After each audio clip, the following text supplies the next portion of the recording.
It's easy to say that Jung was ahead of his time in so many ways.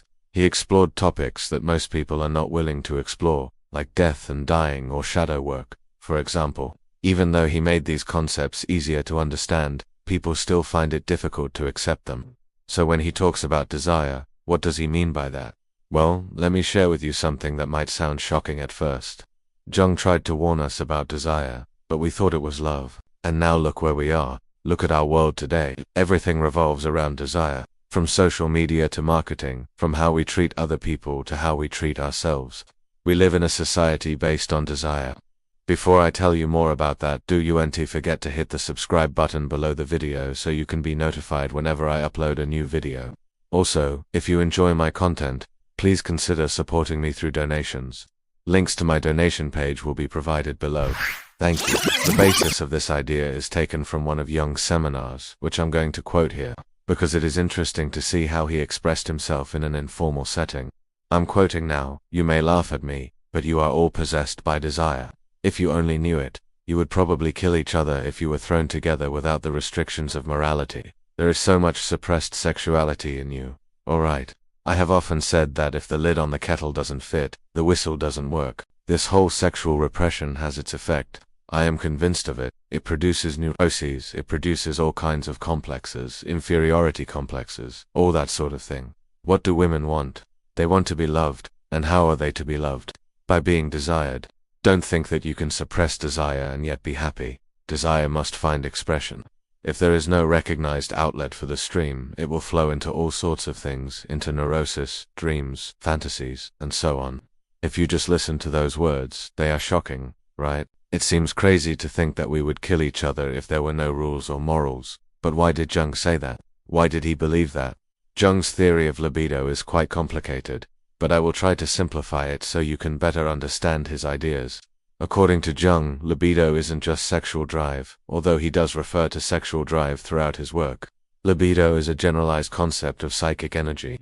In other words, it's a general concept of vital energy or motivation. It's what drives us to do anything. Jung believed that libido starts from an unconscious state and becomes conscious through fantasies, dreams, and creative imagination. However, it needs an object to attach itself to. So what Jung is saying in this seminar is that we all have this psychic energy, this motivation, this desire, call it whatever you want, but it always needs an object to direct itself towards.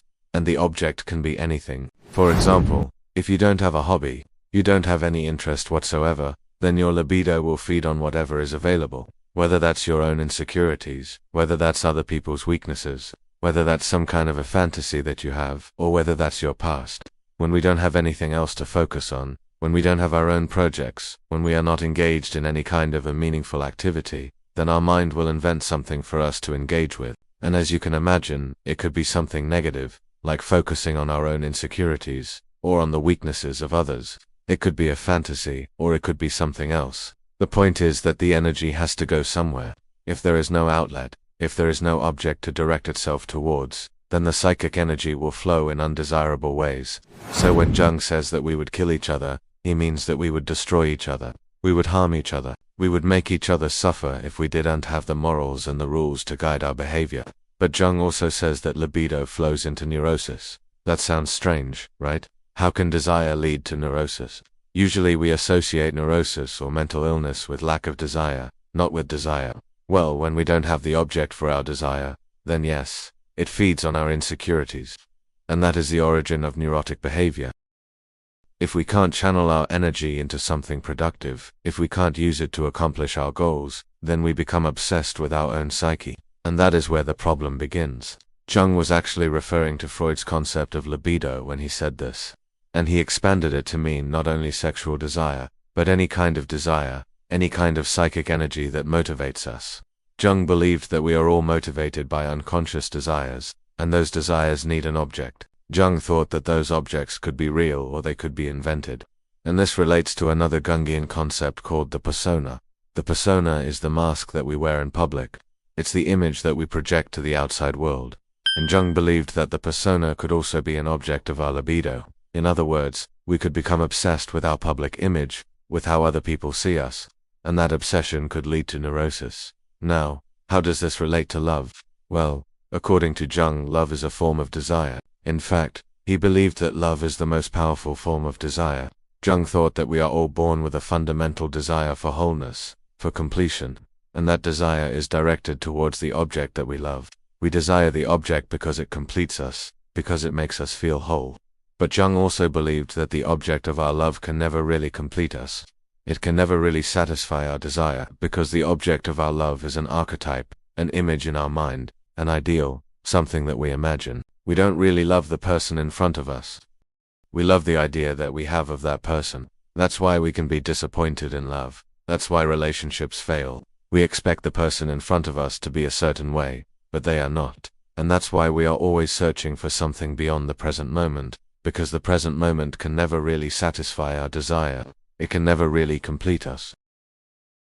But Jung believed that we can channel our libido, our desire, our psychic energy into something more productive, into something that doesn't lead to neurosis or to harming others. And that is where the concept of individuation comes into play.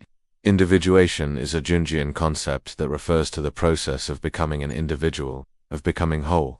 Jung believed that we can achieve individuation by directing our libido towards meaningful objects, by creating meaningful images in our mind, by having a meaningful life. When we are focused on something beyond ourselves, when we have a sense of purpose, when we are engaged in something that is bigger than ourselves, then we don't have the time or the energy to focus on our own psyche, to dwell on our own weaknesses, and that's when we stop feeding our neurosis. So Jung was actually trying to warn us about desire, but we misunderstood him. We thought he was talking about sex.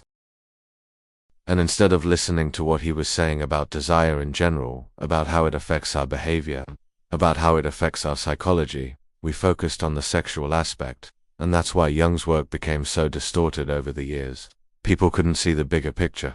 They couldn't see that Jung was trying to warn us about desire in general, because desire is what leads to suffering. Desire is what leads to war, to destruction, to neurosis. But when we channel that desire into something more productive, when we learn to use it to our advantage, then we become more whole, we become more complete. And that's the message that Jung was trying to convey to us. If you enjoyed this video, please hit the like button below the video and share it with others. Also, if you haven't already, please subscribe and become a member of my community. I would love to have you here. Thank you for watching.